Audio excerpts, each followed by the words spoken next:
Vatsim-panahy etny pasteur Ratovelo Roger. Ivavatsika tompoko. Ry Andriamanitra rainay izay any an-danitra ao, midera sy mame voninahitra anao izay ilaina votanao. Ilay nitatarananao ny fiainanay iray manontolo tao anatin'ny aiziny ary nanionao ny fahasoavanao sy ny fahatsaranao. Manati-pisaoranao zay, mideranao zay ary mame voninahitra anao feno. Fatsarenao sady mpanao tsara. Ianao le Andriamanitra tianay, namianay izao fotoana zao, fotoana sarobidy ho anay satria fotoana hanovozanay indray le teny, ilay hery, ilay sakafom-panavy aminao. Mankasitraka feno Jesosy satria amin'ny alalan'ny teninao tokoa no anamaritanao no tena fitiavanao anay. Anamaritanao ny tsy fahafoizanao anay, fa tianao iangona ao aminao isanandro izay. Tianao hitaizana amin'ny alalan'ny teninao izay mba tsy misy overy tokoa, fa ho feno fahamarinanao. Anio ara Jesosy dia mangataka amin'ny fanahinao ahako, mba tonjovo ny tokantrano isanaiza misy any tsirairay aby, satria fantatray fa ampy ho anay ny fanahinao. Ka raha napiditra ny teninao izy ankehitriny, nampandroso anao zany izy, ary ianao misy nanonona hoe anio no tonga amin'ity tokantrano ity ny fiadanana. Mangataka famindraposy famelan-keloka aminao anefa an'izay amin'izay rehetra vitanay hatrany, ka tsy mifanaraka amin'ny sitraponao. Fa na inona kosa ho atao eto dia nionao ny herinao, ka le fisatana tady napotika ny connexion, dia didina tsy anankeri tsy anapahefana amin'ny anaranao Jesosy Kristy velona avy any Nazareta. Koa dia mitenena raha Jesosy fa vonina iaino izay mpanomponao. Ny anaranao feno ankatana izany. Aleluia. Amen. Dia mbola fitombona amintsika mandrakariva ny riavana ny fahasoavana fomba ampiadanana avy amin'Andriamanitra ray sy Jesosy Kristy tompontsika. Ny bokin'ny Isaia mpaminany no andeha angalantsika fampahirezana amin'izao alakamisy maraina zao. Isaia 5:7, 7:10 sy 7:20. Isaia 5:7, 7:10 ka sy 7:20. Rehefa hita dia vakiako amin'ny anaran'ny Jesosy tompony teny.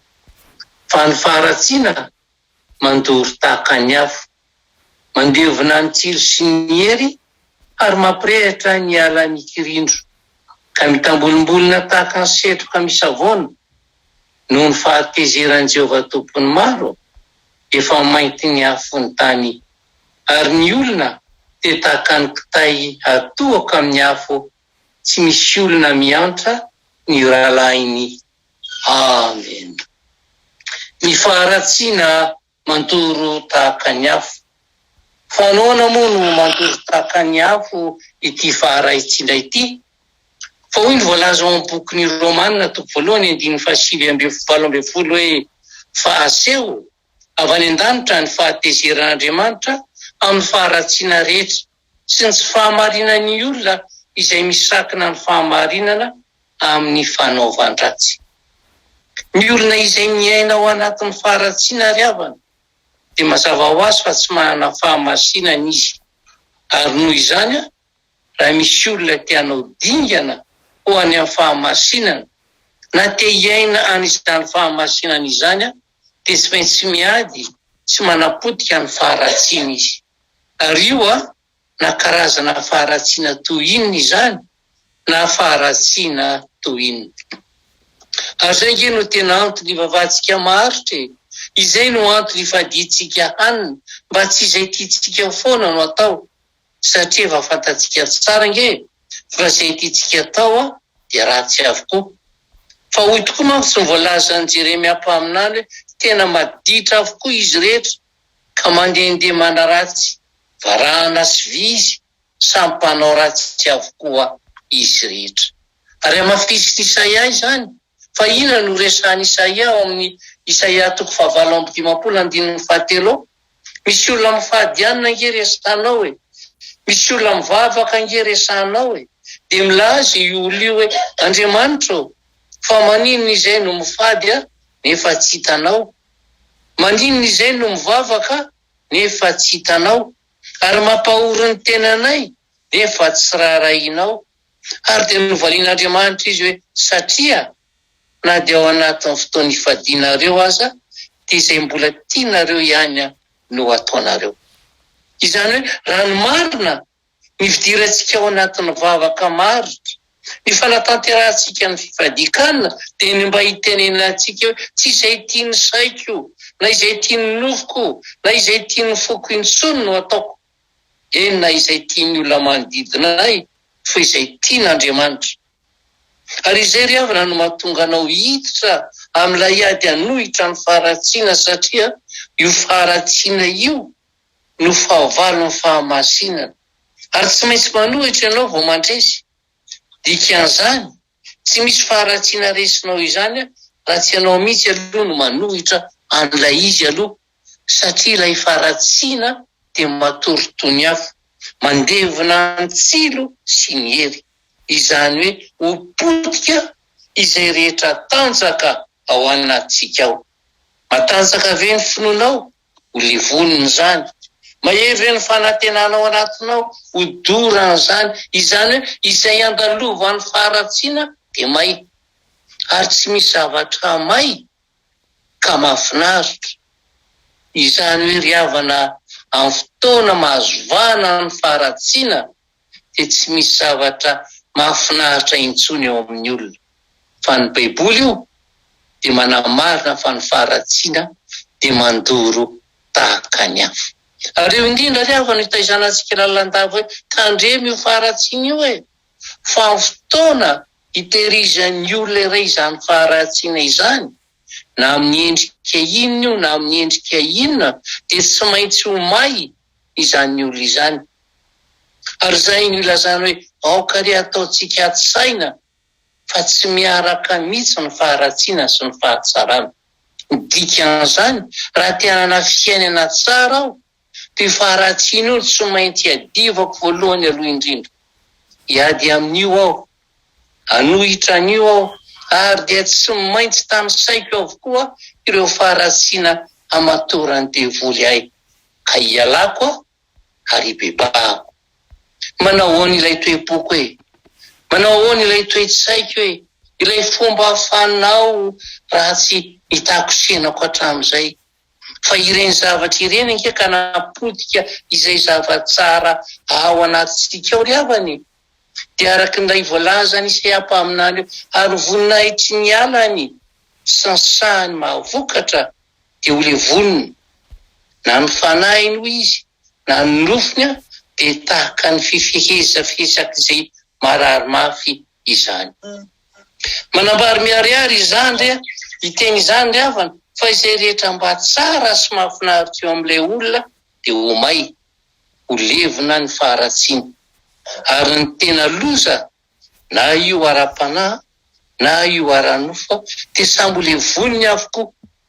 Ary eo indrindra no ilaina fitakosenana maharitra amin'Andriamanitra, fitakosenana amin'ny alalan'ny vava, fitakosenana amin'ny alalan'ny fifadikanana. Fa mbola hafa ange izany mitakosa amin'Andriamanitra izany, mbola hafa ange izany mifankazatra amin'Andriamanitra izany. Fa ny ten'Andriamanitra raha teo ange dia milaza hoe mifankazara amin'ny toa dia hiadiny ianao e. Ary izay no ampahirezana antsika lalandava ry havana hoe raha mbola azo atao ireny mivavaka maharitra sy mifady ihany amin'izay foana, satria mitady irongatra isan'andro, andoro isan'andro ilay nofo ange ilay ratsy, andevona sy anapotika ny fanange ilay devoly Satany. Isika ange ry havana any amin'izay hitakosenantsika mandritry ny herinandro any, ka fifaliany nofo foana ange no ataontsika eky. Dia mihevitra ve isika fa ilay vavaka maharitra ataontsika mandritry ny adiny telo isan-kalady dia azo ampitaina amin'izay zavatra nataontsika mandritry ny herinandro? Samy manaiky angamba isika fa tsy ampy. Ary dia tonga amin'ilay soratra teo amin'ny rindrina izay nadika an'i Daniela hoe indro fa latsa-danja ianao.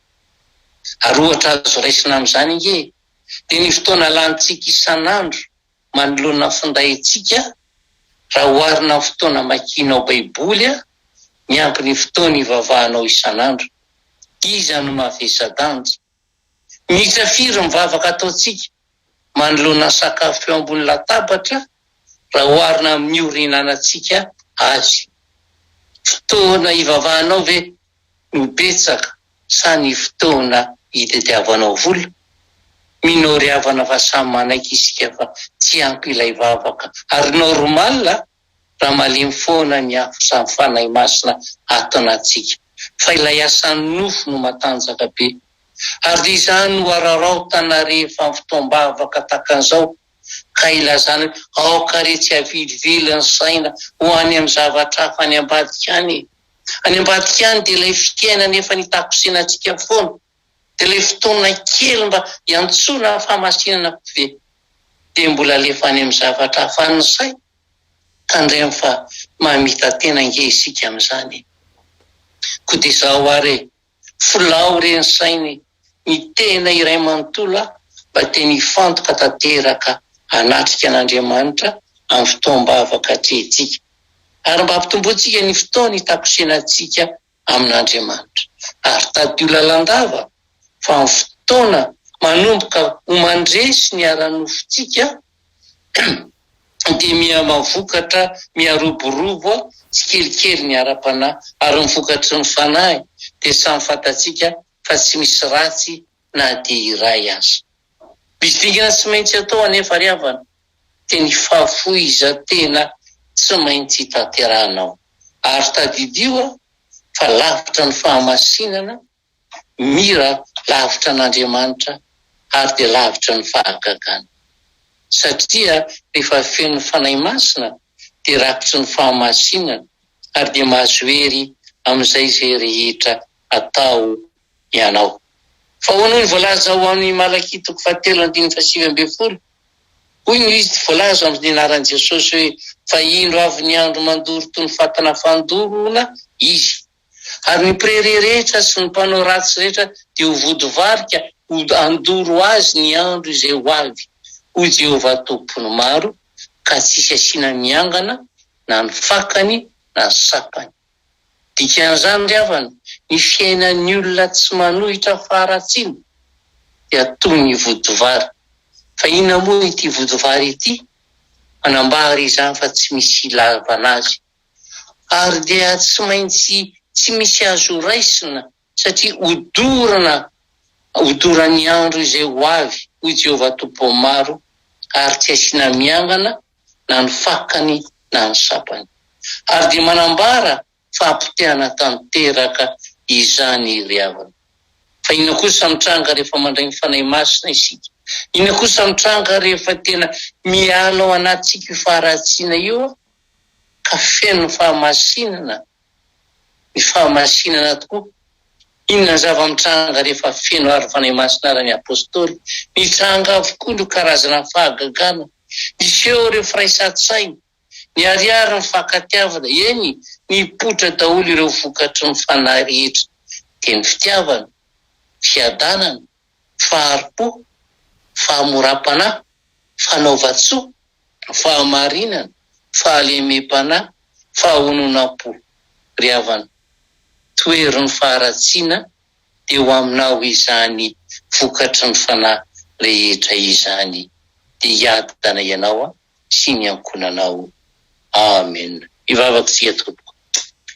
Dia raha lazary voninahitra no mbola tolotra ianao Jesosy malala satria nabaribary taminay tokoa fa omay izahay raha miainao anatin'ny faharatsiana. Ary zany fahamaizanay izany dia iainanay sady ety ho santatry ilay azo maizina be, ilay afo miredareda zay vataninay raha mbola mitahira ny faharatsiana izay. Ary nambaranao teo fa na amin'ny endrikina na amin'ny endrikina ny faharatsiana atao anatinay dia ho may tanteraka izay.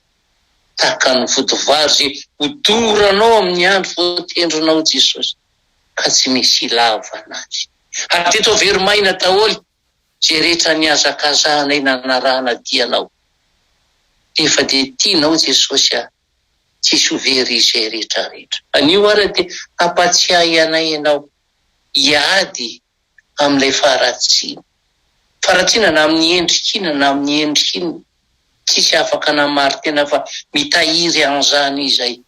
Asaino angatanay ny famelan-kelokao, angatanay ny famindraponao, hafanay hiady amin'izany Jesosy fa tsy vitanay irery iza. Ka na iza ary androany, nandre ny afatra ka vonona hiady amin'izany faratsiana izany, hivoaka mpandresy izay satria miara-dalana aminao.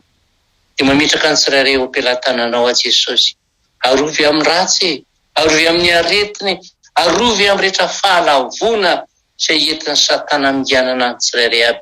Fa matoky kosa fa na iza nonona Jesosy ka hiteny eo anatreny hoe hiady aho, hiala aho, hibebaka aho, dia ho hamarinao, ho siniavonao amin'ny bokon'ny fiainany tsirairay izany ka tsy ho hita intsony fa neo ny herin'ny fahamarinanao. Dia tolotrainao ny dera sy ny anjara vonahy. Ary dia tonony aminazy tsirairay aby ary Jesosy nitsodranonao masaka hiteny ho aminao ho anie ny fiadanana. Ary ny fitiavana mba amin'ny finoana avy amin'Andriamanitra ray sy Jesosy Kristy Tompo. Ny fahasoavany anio aminareo izay rehetra tian Jesosy Kristy Tompo amin'ny fitiavana tsy mety levana. Mandeha any fa zahombanareo mandrakariva ambara-patonga amin'ny fataperana izao tontolo izao. Atolotrainao kosa ny dera sy ny anjara voninahitra Jesosy. Fampapio izay afanay miady amin'ilay ratsy izay tady mimotika anay. Saotra Jesosy eo. Aleloia. Amen. Dia miratra antsika menakava.